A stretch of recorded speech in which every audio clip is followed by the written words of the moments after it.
Selamat datang di Libya Channel 1784. Tentang kisah seorang pemuda yang membela kebenaran. Maka terjadilah pergolakan, perebutan harta, harkat martabat, warisan, dendam dan cinta. Let's go for watching. Menemukan guru. Ninfu yang saat ini telah menjadi pemuda yang memiliki kemampuan melebihi para pemuda sebayanya di dalam keluarga Nin, kini berhadapan dengan Nin Chu di area pertarungan yang memang telah disediakan khusus. Terlihat Ninfu begitu gusar dan ingin segera menghabisi Nin Chu, berbeda dengan Nin Chu yang tetap santai dalam menghadapi pertarungannya dengan putra pemimpin keluarga Nin, yang sebentar lagi akan terjadi.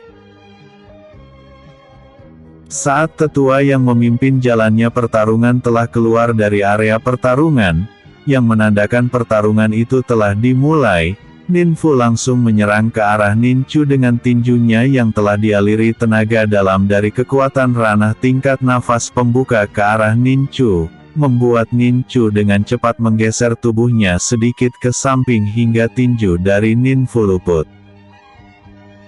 Apa yang dilakukan Nin Chu membuat para penatua serta pemimpin keluarga Nin menjadi heran, karena mustahil bagi seorang Nin Chu yang bukanlah apa-apa dapat menghindari serangan kuat dari Ninfu. Ninfu yang seperti diremehkan, kembali menyerang Nin Chu dengan tendangan putar yang sangat cepat, akan tetapi kembali serangan itu dapat dipatahkan dengan mudah oleh Nin Chu. Ninfu yang merasakan jika dirinya tengah dipermainkan oleh Nin Chu, seketika itu mengeluarkan kekuatan terkuatnya. Petir tornado, teriak Ninfu dan kembali menghantamkan tinjunya itu ke arah Nin Chu. Melihat serangan dari Ninfu begitu sangat berbahaya baginya, membuat Nin Chu segera mengeluarkan kekuatan inti api surgawi untuk pertama kalinya, dalam menghadapi serangan mematikan yang dilepaskan Ninfu. Serangan tinju keduanya saling beradu di udara, hingga membuat Ninfu terhempas ke tanah dengan keras, sementara Nin Chu sendiri masih berdiri kokoh di tempat berada. Ketua keluarga Nin seketika itu berdiri, dan menunjuk ke arah Nin Chu. Apa yang kau lakukan? Mengapa aku tak melihat teknik yang kau pakai untuk mengalahkan Ninfu merupakan teknik dari keluarga Nin? Bentak ketua Ninma. Nin Chu terdiam, dia tak ingin terjebak dengan pertanyaan yang dilontarkan pemimpin keluarga Nin, yang pastinya akan mencari-cari kesalahan baginya jika dia salah berucap. Lihatlah penatua, dia hanya terdiam yang berarti selama ini dia telah berguru kepada orang lain, dan itu tidak dibenarkan dalam aturan keluarga kita yang tak memperbolehkan anggota keluarga Nin mempelajari ilmu dari orang lain yang bukan dari keluarga Nin, tanpa terlebih dahulu melaporkan hal itu kepada pemimpin maupun penatua keluarga Nin, ucap ketua Ninma. Sewaktu putraku masih lemah dan sangat membutuhkan esensi sumber daya untuk meningkatkan kekuatannya, kalian malah merendahkannya sebagai seorang pemuda yang hanya dapat menghabisi keuangan keluarga Nin, dan saat ini dia memiliki kemampuan melebihi Ninfu, kalian pun tak menerimanya. Penatua, bukankah jika ada pemuda yang memiliki kemampuan terbaik di dalam keluarga kita, itu merupakan hal yang sangat bagus di masa depan? Kita tak usah munafik dengan keadaan yang ada, sekarang kita harus berpikir bagaimana cara agar keluarga kita memiliki seorang pemuda jenius yang mampu membawa keluarga kita terpandang di antara keluarga besar lainnya, dan jangan terpaku dengan mengandalkan kekuatan dari keluarga kita sendiri, sehingga kita tak bisa berkembang. Situasi ini telah dialami putraku. Di saat dia memakai kekuatan dari keluarga kita maka kemampuannya tak seberapa, Tapi setelah dia mempelajari teknik yang bukan berasal dari keluarga kita, dia mampu melampaui ninfu dengan pesat. Coba para penatua semua melihat sisi baik dalam menyikapi hal ini, timpal Nin Bao sambil melompat ke dalam arena menghampiri putranya Ninchu. Para penatua saling berbisik-bisik, dan pada akhirnya mereka semua memutuskan untuk memihak kepada pemimpin keluarga Nin. Sudah sedari dulu kita memakai kekuatan keluarga Nin dalam berlatih ilmu dan teknik bela diri. Jika saat ini ada yang berubah aturan yang sudah ada, maka orang tersebut harus dikeluarkan dari status keluarga Nin, ucap penatua Ninwa. Dalam hal ini Ninchu bersalah karena menggunakan teknik di luar dari teknik bela diri yang ada di dalam keluarga kita.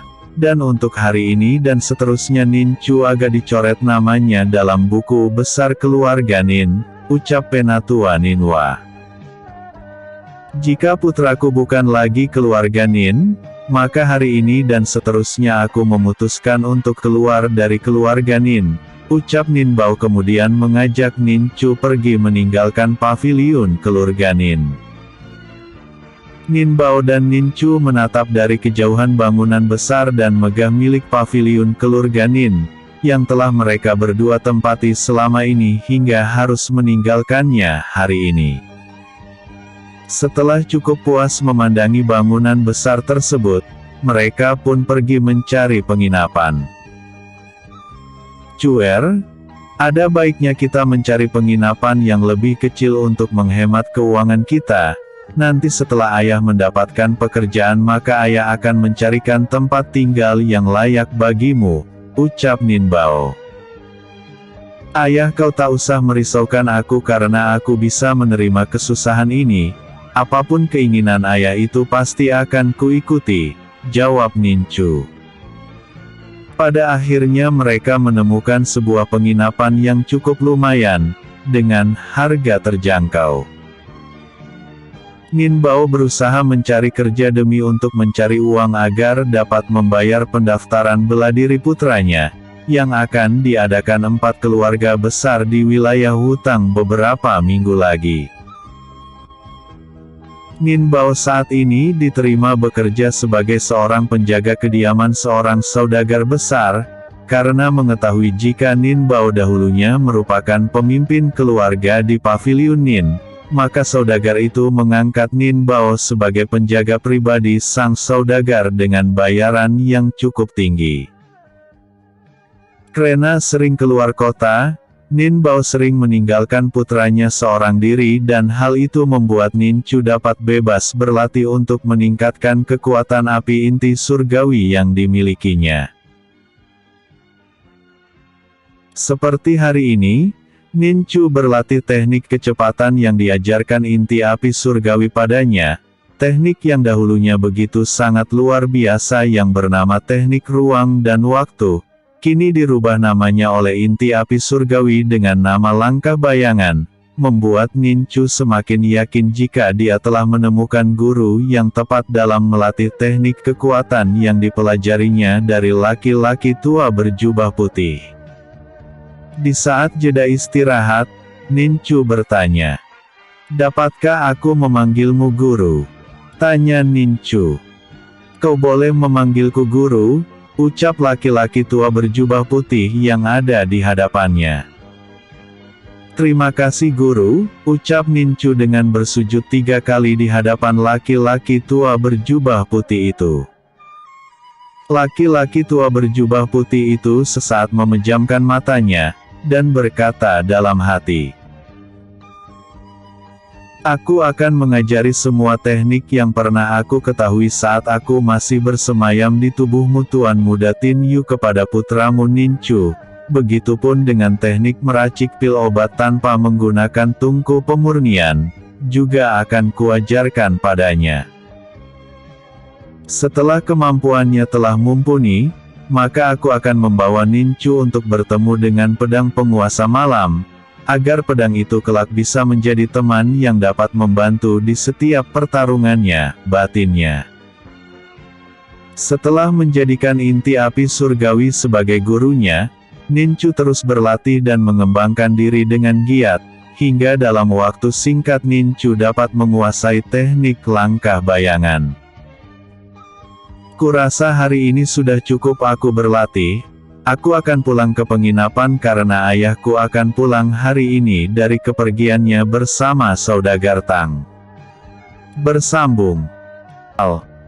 Nincu kembali ke penginapan, dan mendapati ayahnya telah berada di dalam penginapan yang selama ini ditempatinya. "Ayah sudah kembali?" tanya Nincu dan mendekat ke arah sang ayah. "Ayah sudah pulang," jawab sang ayah sambil mengembangkan senyumnya. "Saudagar Tang telah memberikan tempat tinggal kepada kita dan kita sudah bisa meninggalnya besok. Di samping itu saudagar Tang juga sudah mendaftarkanmu dalam kompetisi 4 keluarga besar yang dalam waktu dekat ini akan diselenggarakan. Putraku, saudagar Tang merupakan orang yang baik dan peduli pada kita, dan aku ingin saat pertarungan itu kau dapat memberikan hasil yang terbaik, agar saudagar Tang tak sia-sia memberikan kesempatan itu kepadamu, dan tidak memberikan kesempatan itu kepada beberapa pemuda yang masih ada ikatan hubungan keluarga dengan keluarga Tang," ucap Nin Bao. "Mengapa saudagar Tang tahu jika aku ingin sekali ikut dalam turnamen yang akan diselenggarakan di kota Wutang ini, ayah?"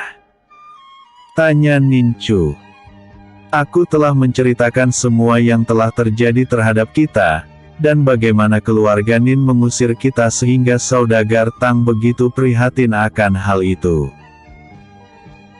Dengan kepercayaan akan dirimu saudagar Tang lantas mendaftarkanmu sebagai perwakilan keluarga Tang yang akan bertanding dalam kompetisi yang diadakan 4 keluarga besar," jawab Nin Bao.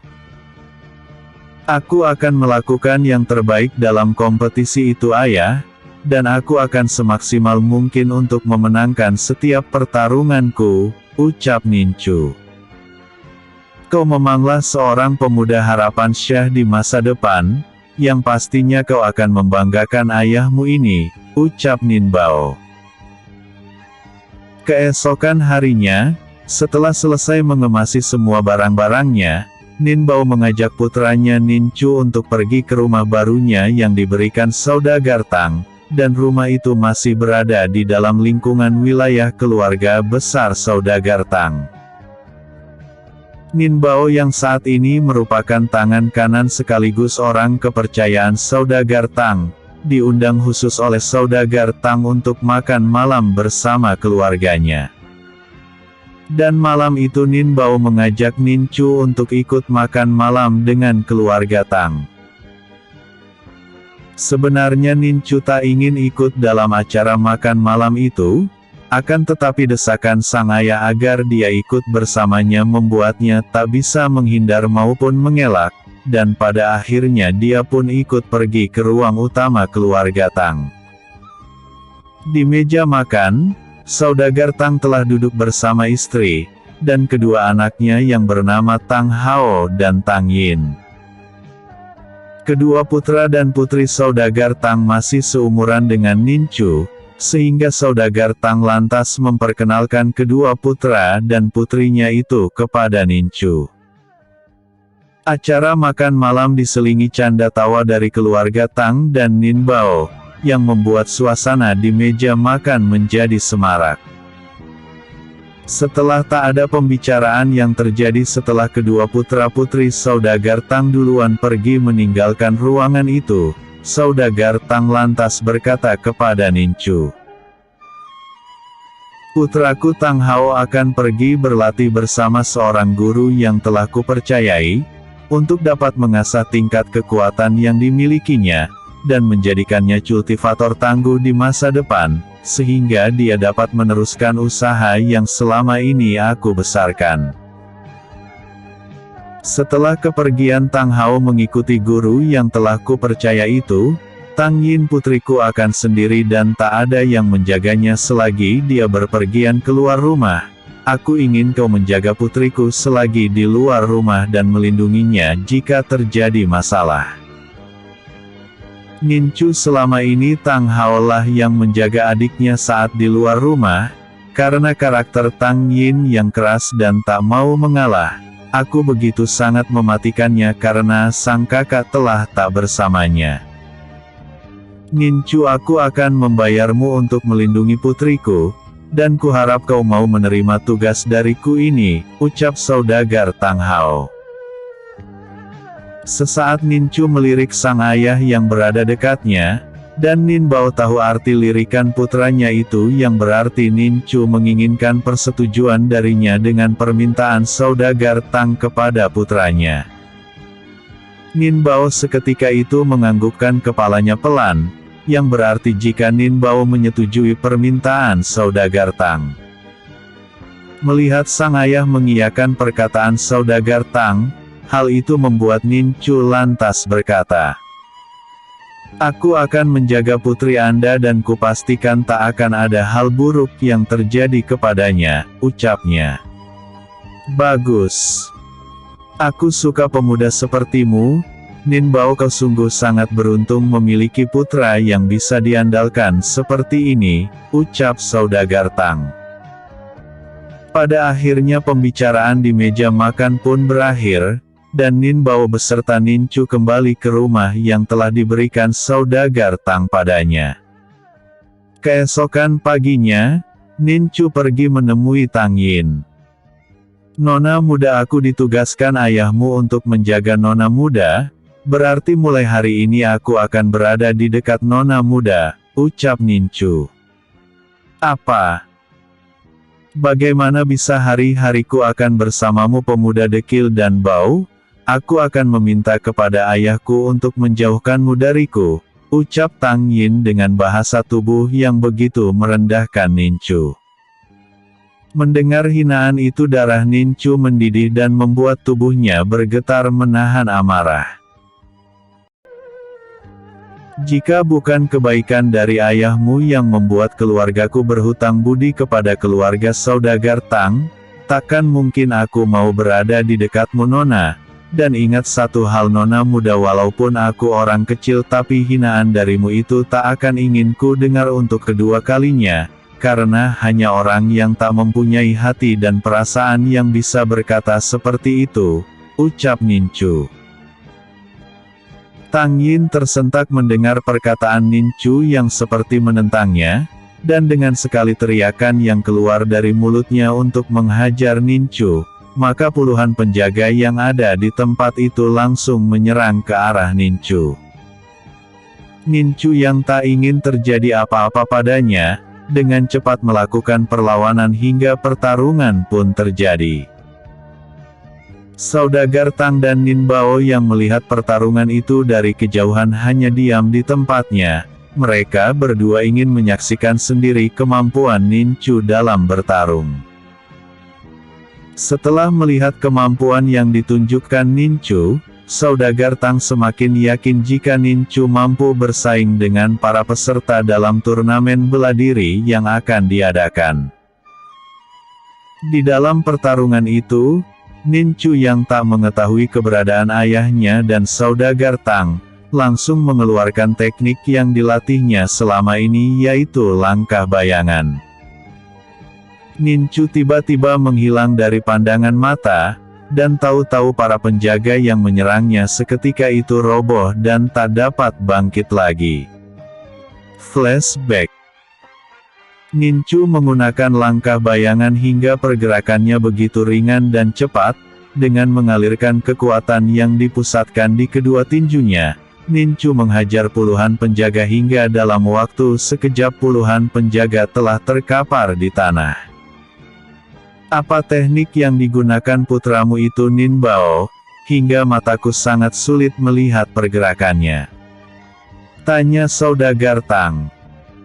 "Aku juga tak mengetahui teknik itu karena selama ini putraku telah berguru kepadamu seorang kultivator kuat, hingga membuatnya bisa seperti ini," jawab Nin Bao.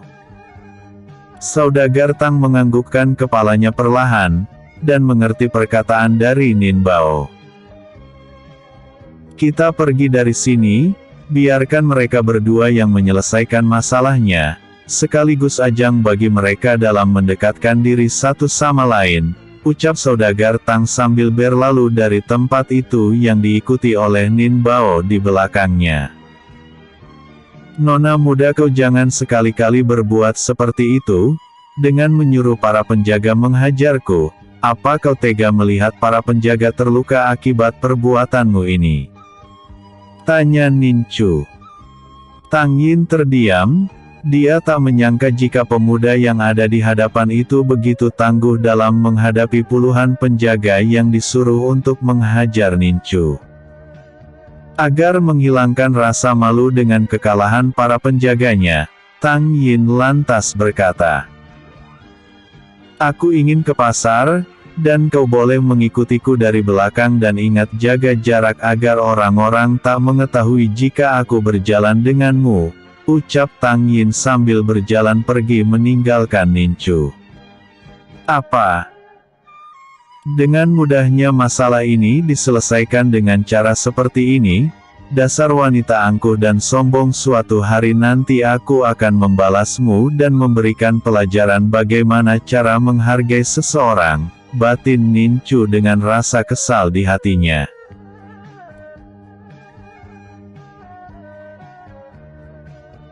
Bertemu Feng Yi kembali.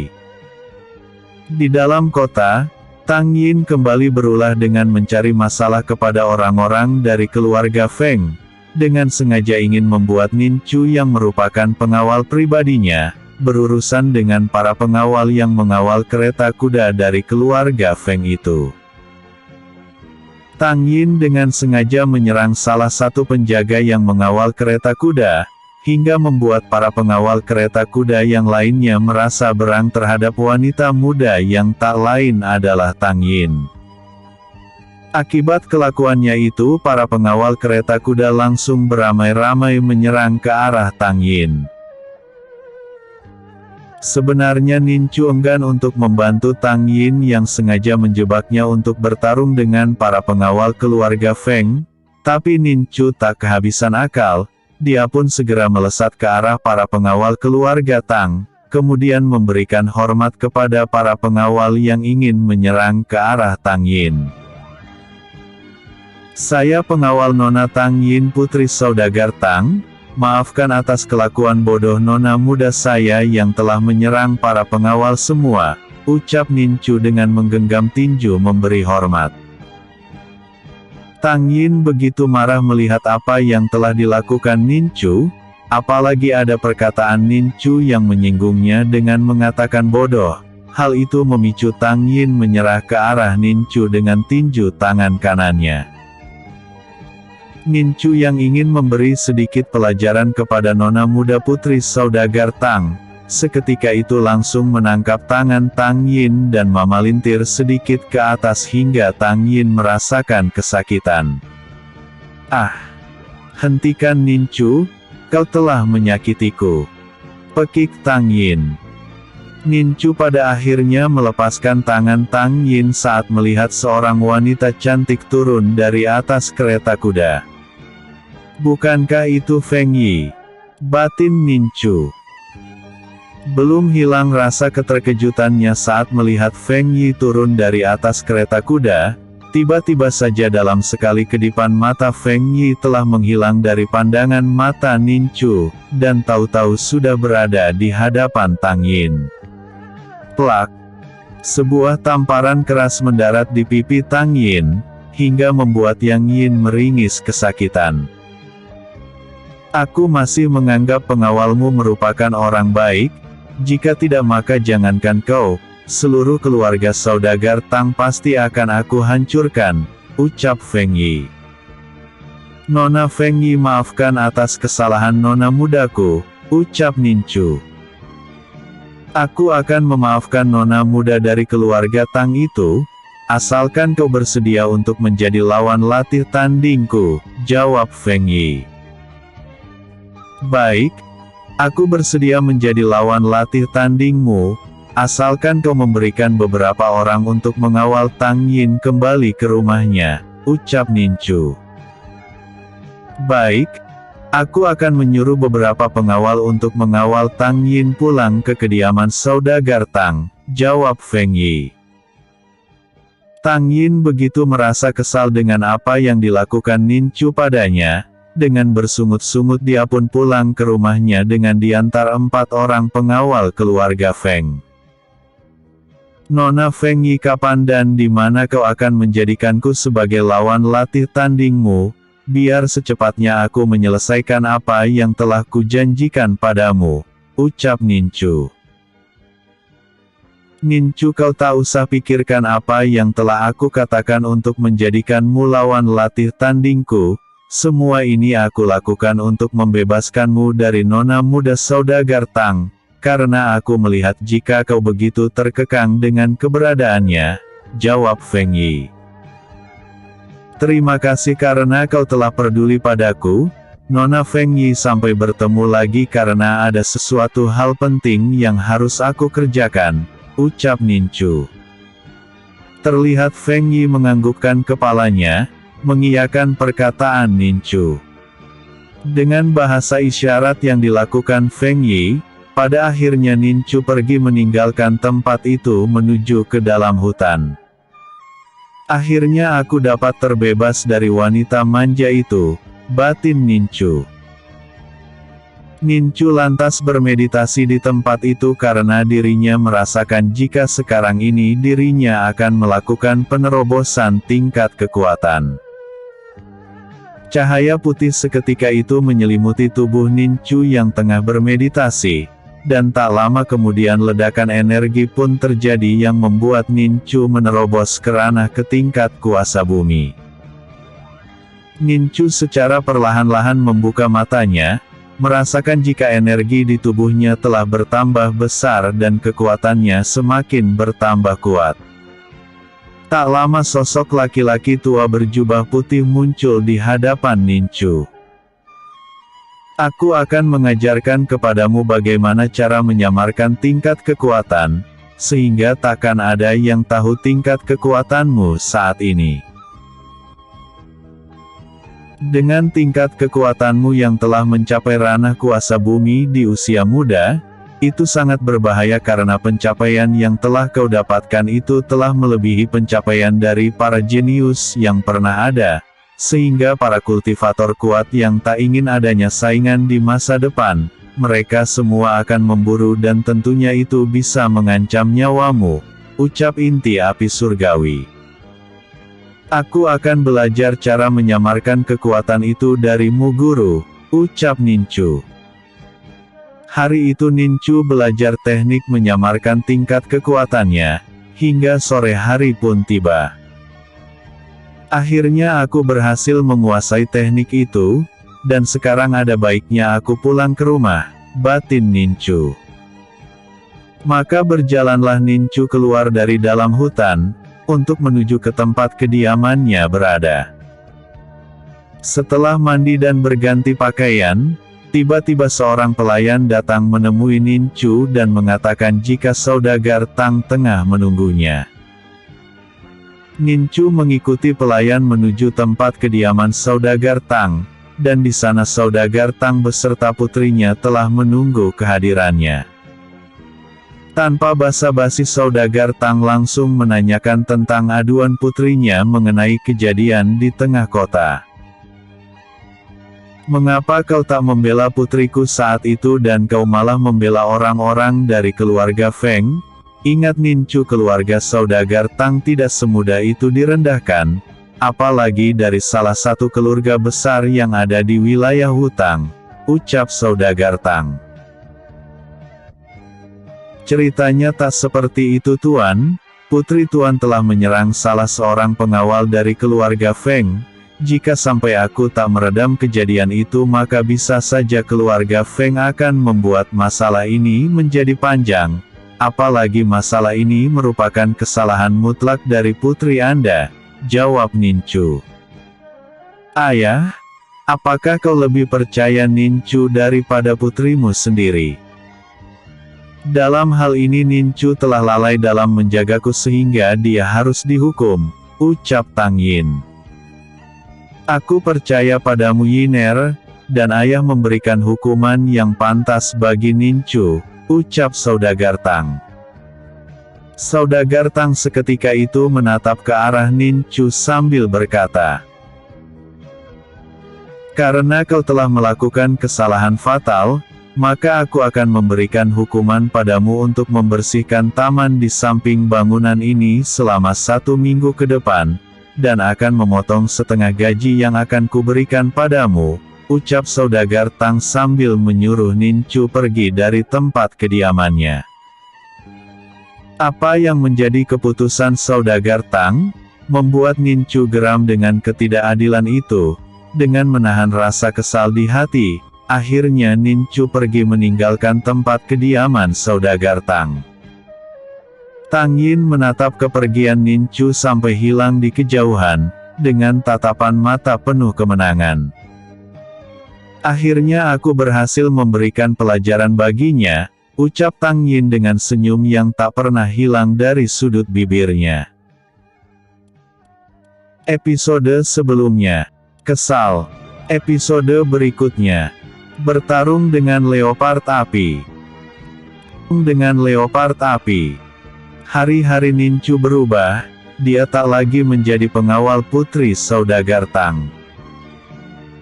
Setelah selesai menjalani hukumannya sebagai tukang bersih taman, Nincu ditugaskan oleh Saudagar Tang untuk membantu koki di dapur, sebagai asisten sang koki selama turnamen bela diri belum berlangsung. Nincu banyak belajar dari sang koki mengenai pengalamannya, bagaimana menghadapi kerasnya kehidupan, dan bagaimana menenangkan hati di saat amarah melanda, dan itu banyak membantu Nincu untuk membenah diri. Nincu menghabiskan hari-hari di dapur membantu sang koki, baik membelah kayu sebagai bahan bakar untuk memasak, maupun menyiapkan makanan, dan malamnya Nincu banyak menghabiskan waktu untuk melatih tingkat kekuatan di dalam hutan belantara. Dengan menggunakan teknik langkah bayangan, Nincu dapat berlari masuk ke dalam hutan dalam sekejap. Seperti malam-malam biasanya, Nincu kembali masuk ke dalam hutan untuk berlatih, dan di sana sayup-sayup Nincu mendengar adanya pertarungan yang sangat samar didengarnya. "Aku rasa ada yang telah mengusik binatang roh leopard api yang berada di tengah hutan, hingga leopard api itu mengamuk dan menyerang mereka," batin Nincu.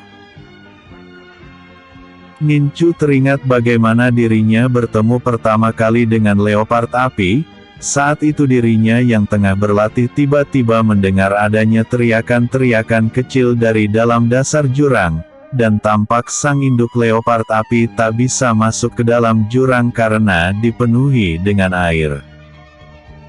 Melihat hal itu Nincu segera menyelamatkan 2 ekor anak leopard api yang berada di dalam jurang, dan lantas membawanya kepada sang induk leopard.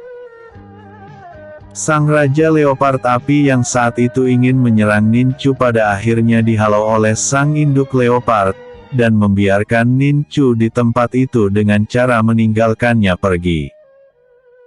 Dan saat itu Nincu akhirnya tahu jika di dalam hutan terdapat binatang roh kuat, yang tak dapat diusik dan ganggu keberadaannya.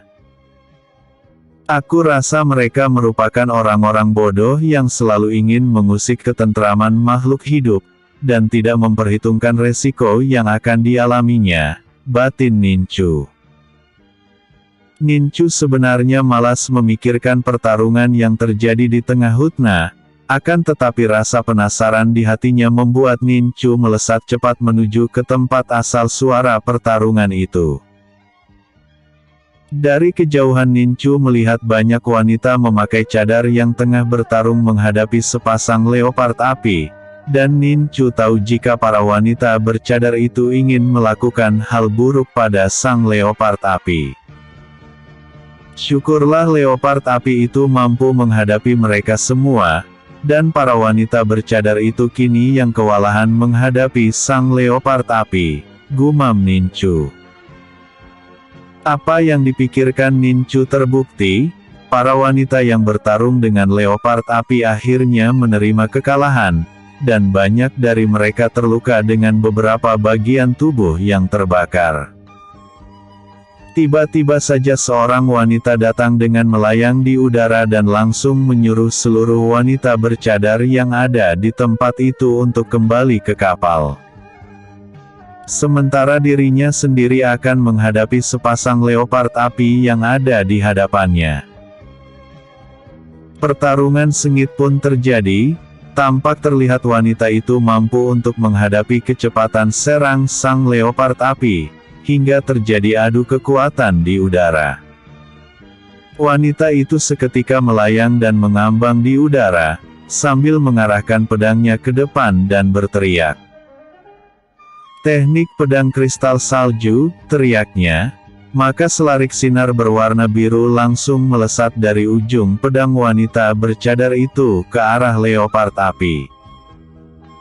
Leopard api menyambut serangan dari sang wanita bercadar dengan tembakan dua bola api yang keluar dari mulutnya, hingga ledakan energi pun terjadi di udara. Dengan kemampuan yang dimilikinya, leopard api itu berhasil unggul hingga membuat tubuh wanita bercadar itu terhempas jauh ke belakang dan membentur tanah dengan keras. Saat leopard api itu ingin kembali menyerang ke arah sang wanita bercadar, Nincu dengan cepat meraih tubuhnya dan membawanya pergi dari tempat itu. Leopard api tak melakukan pengejaran karena dia mencium aroma tubuh Nincu, manusia yang telah menyelamatkan anak-anaknya yang membawa wanita bercadar itu pergi dari tempat pertarungan. Nincu membawa wanita bercadar itu ke sebuah goa yang biasa dipakai oleh Nincu saat beristirahat usai latihan. Sesaat Nincu melihat ke arah wanita itu, dan bingung harus melakukan apa, dan tiba-tiba saja inti api surgawi berkata di dalam dantiannya. "Nincu, wanita itu tengah terluka parah dan akan sulit untuk disembuhkan. Paling tidak kau harus mengeluarkan racun yang ada di atas dada kirinya, agar racun leopard itu tak menyebar ke seluruh tubuhnya," ucap inti api surgawi. Demi untuk keselamatan wanita bercadar yang tak dikenalnya, Nincu langsung menyibak pakaian atas yang dikenakan oleh wanita bercadar yang ada di hadapannya. Maka tampaklah dua bukit kembar yang ranum dengan luka lebam hitam di atas dada kiri sang wanita bercadar. Sesaat Nincu tertegun menatap ke arah dua bukit kembar yang belum pernah dilihat olehnya sebelumnya, dan tak lama kemudian Nincu pun tersadar dan membuang pikiran kotor yang ada dalam pikirannya saat ini. "Terserah padamu, jika kau tersadar nanti kau akan marah padaku karena telah melihat bagian sensitif dari tubuhmu. Jika tidak begini aku tak bisa menyelamatkanmu," gumam Nincu. Nincu lantas mengeluarkan sebuah pisau kecil dari dalam cincin ruangnya, dan mulai menyayat sedikit luka lebam yang ada di tubuh wanita bercadar itu. "Kurasa sudah cukup luka yang kuberikan, aku akan segera mengeluarkan racun yang bersemayam di tubuhnya," gumam Nincu kembali. Dengan mengalirkan kekuatan inti api surgawi ke dalam tubuh wanita bercadar itu, membuat luka sayatan yang dibuat Nincu sebelumnya mengeluarkan darah hitam pekat yang mengandung racun mematikan. Setelah semua racun yang berada di tubuh wanita bercadar itu keluar, maka secara perlahan-lahan wanita bercadar itu pun tersadar dari pingsannya. Sang wanita sangat terkejut melihat kondisi pakaiannya yang terbuka, dan memperlihatkan area sensitif kepada seorang pemuda yang tengah duduk di dekatnya. Dengan refleks wanita itu lantas menyerang Nincu dengan tendangan yang cukup mematikan. "Tunggu. Kau salah paham Nona, aku tak bermaksud melakukan hal buruk kepadamu, yang kulakukan padamu murni untuk menyelamatkanmu dari racun yang bersemayam di tubuhmu," ucap Nincu. Wanita itu langsung memperbaiki pakaiannya kembali, Wajahnya begitu merah karena mengetahui jika pemuda yang ada di hadapannya, setelah melihat bagian sensitif yang tak pernah dilihat oleh orang lain sebelumnya. "Maafkan aku, karena tak tahu jika kau telah menyelamatkan nyawaku," ucap wanita bercadar itu. Sesat wanita itu menarik nafas dalam-dalam dan menyalurkan energi murninya dari dalam dantian yang dimiliki ke seluruh tubuhnya. Akan tetapi usahanya gagal karena luka dalam yang dideritanya begitu sangat parah.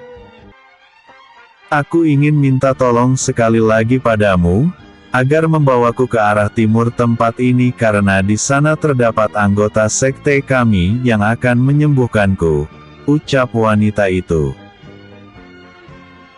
"Baiklah, aku kan mencoba untuk membawamu ke sana tapi tidak malam ini. Kita berangkat pagi karena sangat berbahaya bagi kita berjalan di malam hari apalagi di tubuhmu sekarang ini terdapat luka. Bau darah dari luka itu dapat memicu binatang roh kuat untuk menyerang kita," ucap Ninchu.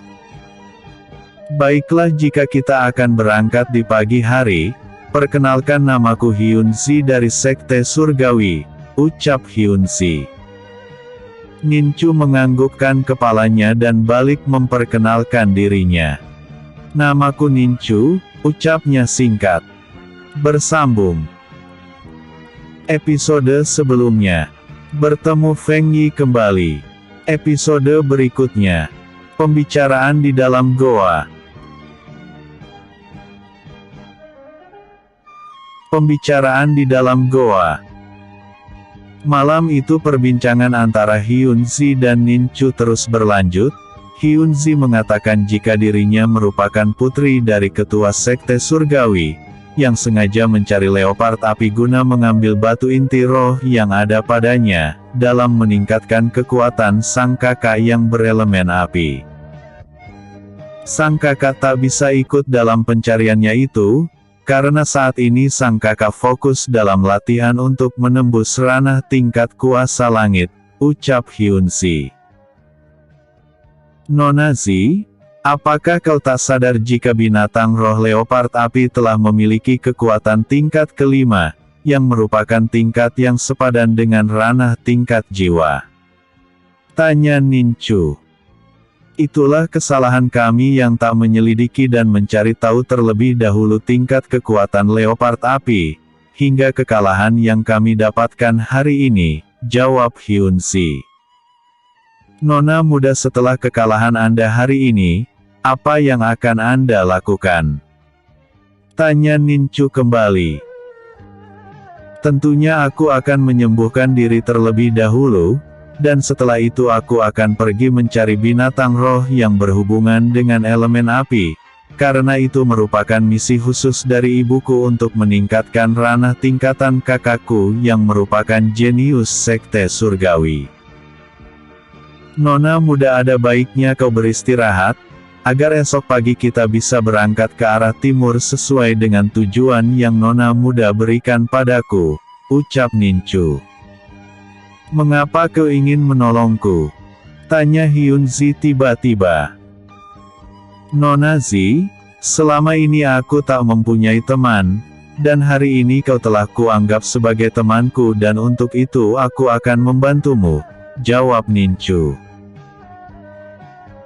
"Nona Zi, lebih baik kau beristirahat demi kesehatanmu, dan aku akan ke depan mulut goa guna berjaga-jaga, siapa tahu ada binatang buas yang mencoba untuk masuk ke dalam goa," ucap Ninchu sambil berdiri dan melangkahkan kakinya menuju ke mulut goa dengan tanpa menghiraukan Hyunzi yang masih duduk di tempatnya. Berada. Ninchu yang duduk di mulut goa dikejutkan dengan kehadiran Hyunzi di belakangnya.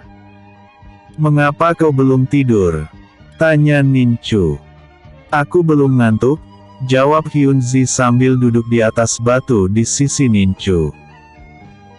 Entah mengapa Hyunzi merasa jika dirinya begitu nyaman di dekat teman barunya ini, dan setiap perkataannya sangat nyambung jika berbicara dengan Ninchu. "Ninchu, apakah kau tak ingin melihat wajahku? Agar suatu hari kita bertemu kembali kau dapat mengenaliku, ucap Hyun-si.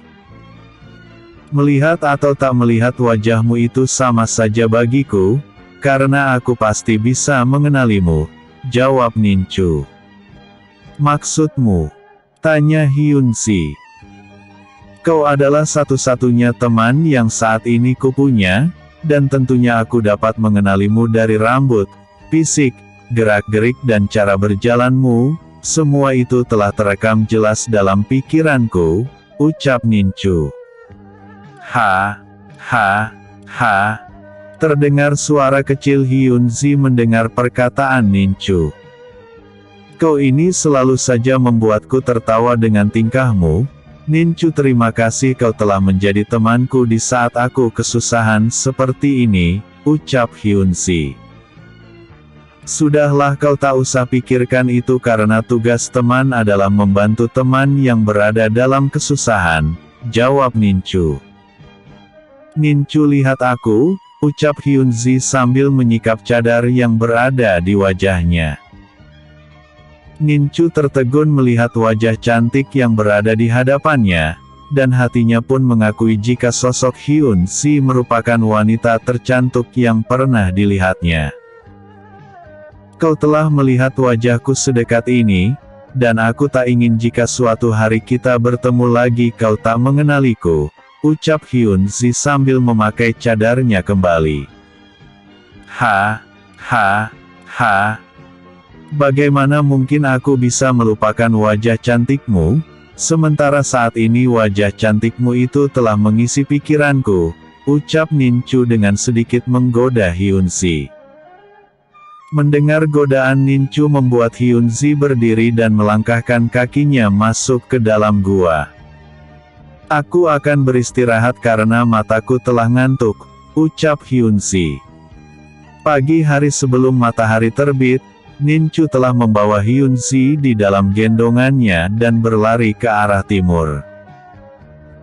Ninchu sama sekali tak menggunakan teknik langkah bayangan yang dimilikinya. Dia hanya menggunakan kekuatan ranah menengah awal dalam membawa Hyun-si pergi menuju tujuan. Ninchu sengaja melakukan hal itu agar kekuatan yang dimilikinya tak diketahui oleh orang-orang dari Sekte Surgawi. Sore hari Ninchu berhasil sampai di kapal yang dimaksud oleh Hyun-si. Inilah kapal yang kumaksud, dan kapal ini bisa membawaku kemana saja yang kuinginkan. Dengan kata lain kapal ini merupakan alat transportasi dari Sekte Surgawi dalam bepergian. Ninchu sesaat melihat jika kapal yang dimaksud Hyun-si tak ubahnya seperti perahu terbang raksasa. Para wanita bercadar sebenarnya ingin mengusir Ninchu dari tempat ini. Akan tetapi kedekatannya dengan Hyun-si membuat para wanita bercadar hanya bisa diam. Ambillah lencana ini, dan tunjukkan pada siapapun yang ada di Sekte Surgawi, agar kau dapat menemuiku kapanpun kau mau, ucap Hyun-si. Ninchu mengambil lencana pemberian dari Hyun-si. Tak lama kemudian dua orang wanita bercadar akhirnya membawa Hyun-si naik ke atas kapal. Ninchu, aku berharap akan bertemu denganmu lagi di Sekte Surgawi. Di sana aku akan mengajak melihat keindahan Sekte Surgawi tempatku berada, teriak Hyun-si. Aku pasti akan ke tempatmu, Nona Zi, jawab Ninchu sambil memberikan dua jempol kepada Hyun-si.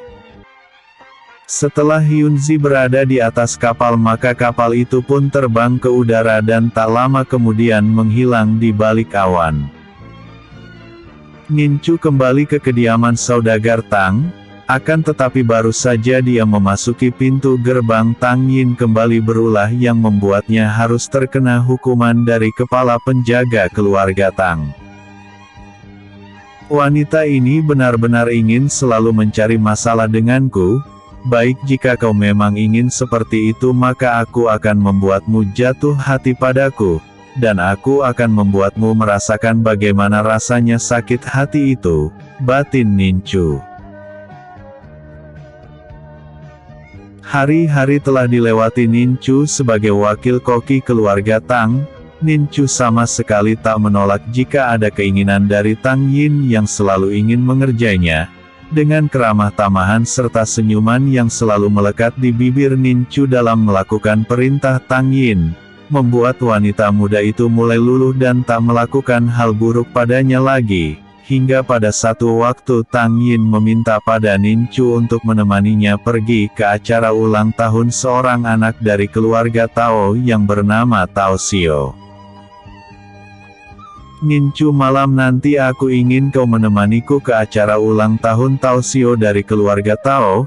Dia adalah sahabat kakakku sekaligus orang yang aku sukai. Aku ingin kau memakai baju ini agar terlihat lebih bersih dan berwibawa, ucap Tang Yin sambil memberikan baju baru kepada Ninchu. Aku ingin kau menjadi pasangan pura-puraku di sana, dan aku ingin kau membuat Tao Xiao cemburu padaku, ucap Tang Yin kembali. Aku pasti akan memberikan yang terbaik untukmu Nona Tang Yin, ucap Ninchu. Ingat satu hal, karena kau di sana merupakan pasanganku, jadi aku ingin kau tak memanggilku dengan sebutan Nona, cukup memanggilku Yiner saja, ucap Tang Yin kemudian pergi meninggalkan Ninchu. Setelah kepergian Tang Yin, kepala kok kiamat semua percakapan itu segera datang menghampiri Ninchu. Ha. Kau sangat beruntung Ninchu karena kau dapat pergi ke acara pesta yang diperuntukkan bagi kalangan atas. Tapi ingatlah satu hal, jika kau melakukan kesalahan dan mempermalukan Nona Tang Yin di sana, maka sepulang dari acara pesta kau pasti akan tinggal nama, canda kepala koki. Tenanglah paman, di acara pesta nanti aku akan membuktikan jika pemuda dari kelas bawah ini akan menjadi bintang di acara tersebut, ucap Ninchu. Bersambung. Episode sebelumnya. Bertarung dengan leopard api. Episode berikutnya. Acara ulang tahun.